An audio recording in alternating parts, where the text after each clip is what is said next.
Continue करते हैं ये सिलेक्शन को लेकर हम लोग आगे बढ़ना चाह रहे हैं। सो हम लोगों ने यहाँ अभी के केसेस पर सिलेक्शन मोड में ये पहले तो 4 तरीके का सिलेक्शन देखा, उसके बाद ये फेदर पॉइंट को देखा। यहाँ पर देखो इस केसेस में भी सेम प्रॉब्लम था। मैं अगर फेदर 0 था और डिलीट मारता तो ठोस तरीके से डिलीट हो रहा था, जबकि मैं अगर यहाँ पे फेदर को अगर इंक्रीज किया हुआ होता 0 के बजाय तो फिर ये थोड़ा सा धुंधला होता कॉर्नर में। लेकिन देखो ये जो सिलेक्शन मैंने कर दिया, मुझे उसके बाद एहसास हुआ कि फेदर होना चाहिए था, तो फिर हम लोग उसके बाद भी उसे राइट क्लिक करके यहाँ से फेदर को ठीक कर सकते हैं। फेदर को क्लिक किया, जितना फेदर करना है उतना फेदर ओके किया, देन इफ वी डिलीट तो हम लोग देख सकते हैं कि ये जगह थोड़ा सा ब्लर्ड टाइप का आना है। समझ में आ रहा है फेदर का ये काम? समझ में आ रहा है? हालांकि बहुत यूज है, हम लोग कुछ प्रैक्टिकल प्रोजेक्ट के जरिए इसको देखेंगे फ्यूचर में। सो अभी के लिए खाली हम लोग एक बेसिक आइडिया क्योंकि ले रहे हैं, इसलिए हम लोग नॉर्मल सिलेक्शन मोड को खाली देख रहे हैं। यहाँ 4 तरीके का सिलेक्शन है, rectangular marquee, elliptical marquee, single row marquee. ये सिंगल रो मर्क्यू क्या करता है, तुम जहां से क्लिक करोगे उसमें एक लाइन बराबर सिंगल पिक्सल का एक लाइन को खाली वो सेलेक्ट करेगा। इसका प्रैक्टिकल यूज हम लोग बाद में ब्लर मोड या तो कुछ तरीके का विजुअल इफेक्ट दिखाने के लिए हम लोग बाद में यूज करेंगे। दूसरा और एक है यहाँ पर सिंगल कॉलम मर्क्यू, जिसके जरिए सिंगल एक कॉलम खाली सेलेक्ट होगा। उसके बाद है यहाँ पर 3 तरीके का और सिलेक्शन, लेजर टूल जो कि फ्री फ्रॉम है, अपने मर्जी से हम लोग सेलेक्ट करते हैं। यहाँ हम लोग और एक देख सकते हैं पॉलीगॉन नाम का जिसमें हम लोग डॉट लॉकिंग के जरिए हम लोग सिलेक्शन को यूज करते हैं। कहाँ कहाँ तुम्हें सेलेक्ट करना है, जैसे ऐसे क्लिक करते करते गया और जहां फाइनलाइज होगा उसे क्लिक करेंगे। पेंगुइन के केसेस पे भी हम लोगों ने देखा था, यहाँ पर हम लोग कैसे उसको हटा रहे थे। यहाँ पर भी हम लोग ऐसे और जूम करो, और जूम का शॉर्टकट है कंट्रोल एवं स्पेस। कंट्रोल एवं स्पेस को लेकर हम लोग जितना लेवल का जूम करना है उतना लेवल का जूम हम लोग ऐसे करते जाते हैं और इसे सिलेक्शन करते जाते हैं, जहां तक चाहिए वहां तक लो। अगर कहीं पे सिलेक्शन एक्स्ट्रा हो गया या तो सिलेक्शन कमती हुआ तो ऐड सिलेक्शन एवं सब्सट्रैक्ट सिलेक्शन के जरिए हम लोग सिलेक्शन को फिर से सुधार सकते हैं। तो इस तरीके से मैं अगर सिलेक्शन को करता हूं और इस पिक्चर को एग्जैक्टली रखता हूं, तो फिर बाद में अगर इस फोटो को मैं दूसरा कोई प्रोजेक्ट में लेके जाऊंगा तो as an object, single transparent object हिसाब से ही ये उधर शिफ्ट हो जाएगा। यहाँ और भी तरीके का सिलेक्शन है, और भी फोटोशॉप CS6 में और बढ़िया एक नया सिलेक्शन ऐड किया गया है, that is magic point, sorry quick selection tool. Magic point क्या करता है, मैजिक पॉइंट को लेने के बाद तुम जिस कलर को क्लिक करोगे, जिस कलर में जाकर तुम क्लिक करोगे वो सिमिलर कलर बोलना ठीक नहीं होगा, यहाँ पर कॉन्ट्रास्ट एवं ब्राइटनेस लेवल को, सिमिलर ब्राइटनेस लेवल को वो एक बार में सेलेक्ट कर देता है। हालांकि अभी टॉलरेंस लेवल 32 है, मैं अगर टॉलरेंस लेवल को हाई कर दूं और क्लिक करूं तो डेफिनेटली ये रेंज जो है वो थोड़ा बढ़ जाएगा। तुम्हें लगेगा कि ये इसका मतलब ज्यादा करेंगे तो और अच्छा होगा। अब तुम यहाँ पे 255 सिलेक्शन करके क्लिक करोगे तो पूरा एरिया ही सेलेक्ट हो जा रहा है। देखो पूरा सेम एरिया में जहां जहां उसे मिल रहा है सब जगह को, ये इवन येलो पॉइंट भी वो सेलेक्ट कर रहा है। अब डिलीट मारकर देखो तो पूरा एक सिमिलर कॉन्ट्रास्ट लेवल जो था वो सिमिलर कॉन्ट्रास्ट लेवल को पूरा को सेलेक्ट कर रहा है। इसीलिए ये सूझबूझ कर कि कितना टॉलरेंस लेवल में अगर लूंगा तो सिमिलर कलर को हम लोग सेलेक्ट कर पाएंगे, ये समझ कर ही टॉलरेंस लेवल को चेक करना है। टॉलरेंस लेवल जो कि यहाँ पर मैजिक पॉइंट के साथ ऑन है। Active selection, quick selection tool बोलकर भी एक ऑप्शन दिया गया है फोटोशॉप CS6 में, जिसमें हम लोग ऐसे धीरे धीरे सिलेक्शन को ऐड करते करते जा सकते हैं। ये बहुत बढ़िया टूल है, बहुत सुंदर से इसमें काम किया जा सकता है, और अगर डिलीट करेंगे तो उतना जगह को ही वो उड़ा देगा। बात समझ में आ रहा है? ये बहुत बढ़िया ऑप्शन है सिलेक्शन के लिए, जहां पर हम लोगों ने quick selection and magic wind in 2 tool को हम लोगों ने देखा। समझ में आ रहा है? अब सिलेक्शन और भी कुछ तरीके का सिलेक्शन है यहाँ, जैसे मान के चलो यहाँ पर देखो एक बहुत बढ़िया सिलेक्शन है ये अल्फाबेट टेक्स्ट के अंतर्गत, जिसके भीतर देखो एक तो है horizontal type tool, vertical type tool, horizontal type mask tool. Horizontal type mask tool इसको ही खाली आज हम लोग देखेंगे, या तो उससे पहले हम लोग टाइपिंग टूल भी देख सकते हैं। जनरल आइडिया ले लो, टाइपिंग टूल को यूज करके हम लोग पेज में कुछ लिखने का काम करते हैं। इसे लेने के बाद फोंट का कलर क्या होना है, फोंट साइज क्या होना है, फोंट क्या होना है, बोल्ड होगा, इटालिक होगा, नहीं होगा, ये सारा चीज बताना है। कलर क्या है वो बताना है, हालांकि इसे हम लोग बाद में भी बोल सकते हैं। जैसे इसी में जाकर क्लिक करेंगे, जो भी चीज लिखना है, मान लो हमें अगर UNOCA लिखना है तो हम लोगों ने UNOCA लिख दिया। लिखने के बाद ये राइट साइन को दबा दिया तो ये टेक्स्ट जो है वो कंफर्म हो गया। अब इसको मुझे बड़ा करना है तो वही यूज Ctrl+T, हम लोग जानते हैं इसके जरिए जितना बड़ा करना चाहे उतना बड़ा कर सकते हैं। रिसाइज करने के बाद ये राइट बटन को दबाना मत भूलना, दैट इज फॉर कंफर्म। हम लोगों ने कंफर्म किया। मूव एरो को यूज कर हम लोग इसे कहीं पे भी बिठा सकते हैं। अलग अलग तरीके का इफेक्ट, अलग अलग तरीके का शैडो देना, ये सारा काम भी हम लोग कर सकते हैं। यहाँ पे कैसा शैडो देना है, शैडो किस साइड पर होगा, ये सारा काम हम लोग यहाँ पर भी कर सकते हैं यूजिंग टेक्स्ट। मैं आज हम लोग टेक्स्ट में नहीं जा रहे हैं, we are talking about selection.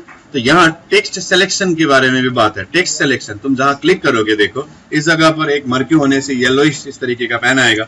मैं अगर यहाँ पे UNOCA करूंगा, उसके बाद जैसे कंफर्म बटन को क्लिक करूंगा, देखो एक्चुअली कुछ टाइप नहीं होगा, बट यहाँ पे ये अल्फाबेटिकल सिलेक्शन जैसे सिलेक्शन होगा।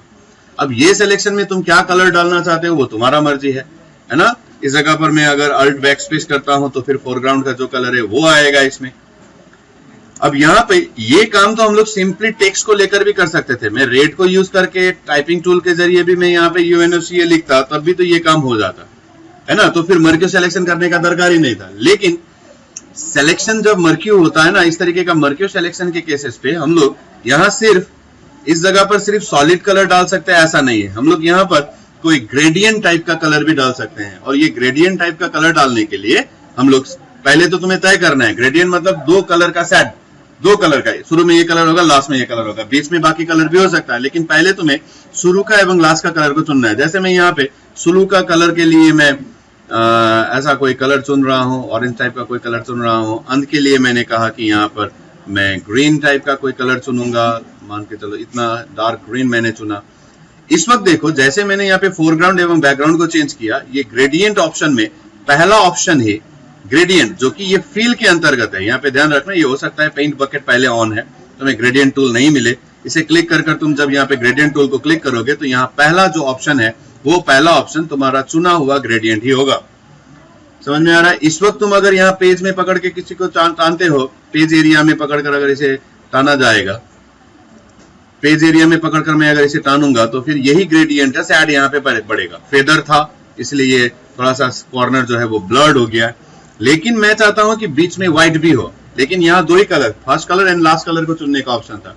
तो चुनने के बाद, इसे ग्रेडियंट को चुनने के बाद फिर से ये ग्रेडियंट का जो ऑप्शन दिया गया है उसी पे डायरेक्टली क्लिक करो तो ये ग्रेडियंट एडिटर खुलेगा। अब बाएं तरफ यही चाहिए, दाहिने तरफ यही चाहिए, बीच में व्हाइट चाहिए, तो बीच वाला जगह में जाकर क्लिक करो, नया नहीं लाएगा, जाकर इस कलर को क्लिक करो और से दिस टू व्हाइट। व्हाइट को जैसे बोलोगे तो बीच में व्हाइट भी हो गया। अब वी कैन से ओके, तुम्हारा ग्रेडियंट जो है वो चेंज हो गया। अभी फिलहाल नॉर्मल लिनियर ग्रेडियंट है, तो फिर हम लोग बोल सकते हैं कि यहाँ से यहाँ तक ऐसे इसको टानो। तो हम लोग देख सकते हैं कि भारत का इस तरीके का झंडा जो है हम लोग बना सकते हैं, फ्लैग ट्राई कलर का फ्लैग बना सकते हैं हम लोग इस तरीके का। बीच में हम लोग सर्कल को लेकर लाइन ड्रॉ करके ऐसे बना सकते हैं। समझ में आ रहा है? We can feel the gradient. मेरा कहने का मतलब है, यानी इस वक्त अगर मैं यहाँ पर एक टेक्स्ट को नॉर्मली नहीं लिखकर, मैं अगर यहाँ पे UNOCA जो है मैं इस तरीके से लिख रहा हूँ, इस तरीके का, ये तो फिर सॉलिड कलर आएगा। लेकिन मैं अगर मर्क्यू टूल को यूज करके अगर लिख रहा हूँ, इस जगह पर UNOCA मैंने अगर लिखा और ओके किया तो सिलेक्शन है। इसका मतलब है मैं इस वक्त अगर ग्रेडियंट को यूज कर ये UNOCA में भी वो ग्रेडियंट को ऐसे डाल सकता हूँ। इस तरीके का ग्रेडियंट हम लोग इसमें भी फील कर सकते हैं। So that is the basic benefit of selection को लेकर। हम लोग जब टेक्स्ट को यूज करते हैं तब फायदा होता है। तुम्हें सिंगल कलर का सॉलिड बैकग्राउंड में ही चाहिए तो ठीक है कि तुम directly use horizontal type tool, लेकिन थोड़ा सा स्टाइलिश ट्राई कलर का, एक से अधिक कलर का, या तो कोई पैटर्न को यूज कर अगर कुछ बनाना है तो फिर इट इज बेटर।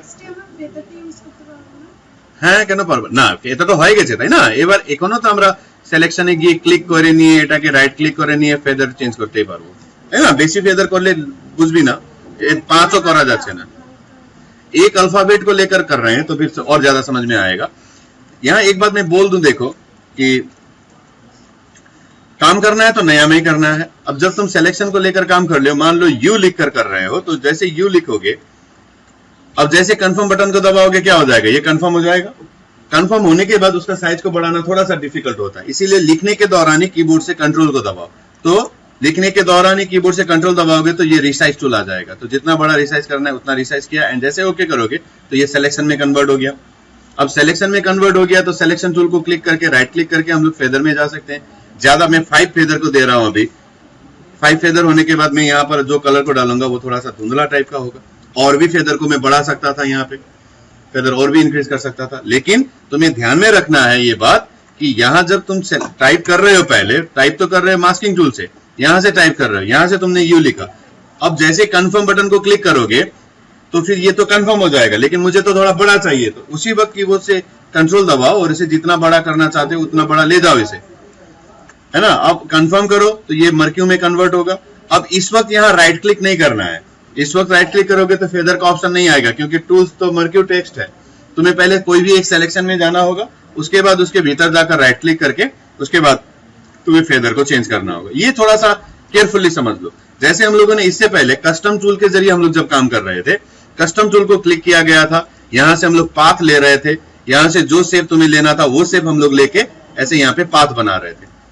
समझ में आ रहा है? तो मुझे इस पाथ को अगर शेप में कन्वर्ट करना है, ये जो पाथ है इस पाथ को मुझे अगर शेप में कन्वर्ट करना है मर्क्यू में सिलेक्शन में, इस वक्त राइट क्लिक करोगे तो कस्टम दूसरा शेप खुलेगा।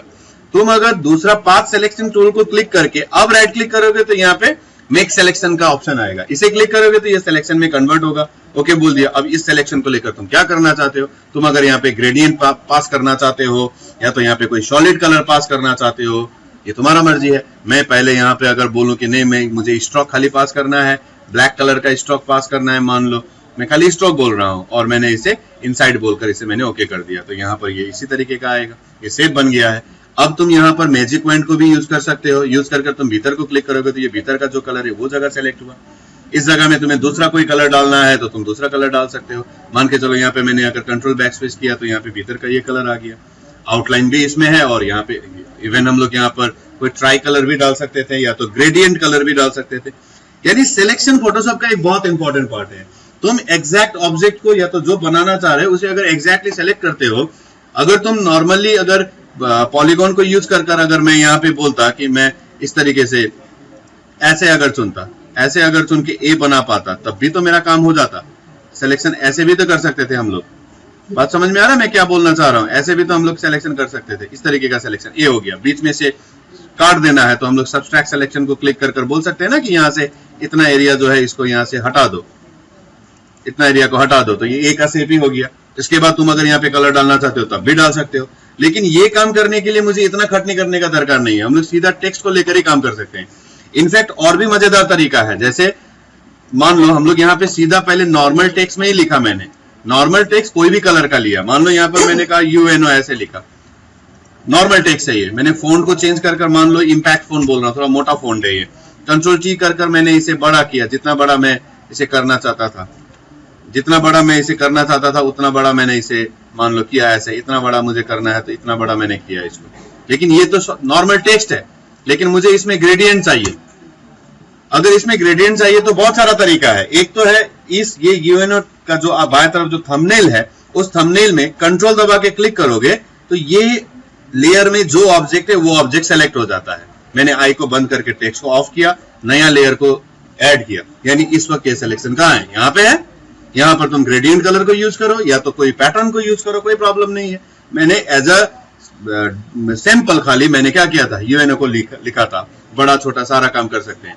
अगर कोई आदमी बोलता है कि नहीं मुझे इसी UNO को ही चेंज करना है, इसी UNO में ही मुझे कलर चाहिए, तो that also we can do. हम लोग उसके लिए एफेक्ट्स में जाएंगे, यहाँ पर ग्रेडियंट ओवरले बोलकर ऑलरेडी ऑप्शन है, ग्रेडियंट ओवरले में जाएंगे और यहाँ से बोलेंगे किस तरीके का ग्रेडियंट देना है, ऐसा ग्रेडियंट देना है, कैसा जैसा ग्रेडियंट तुम्हें देना है वैसा ग्रेडियंट तुम यहाँ से चुन सकते हो। तुम्हें अगर ग्रेडियंट में मॉडिफिकेशन चाहिए तो ग्रेडियंट एडिटर में जाना है।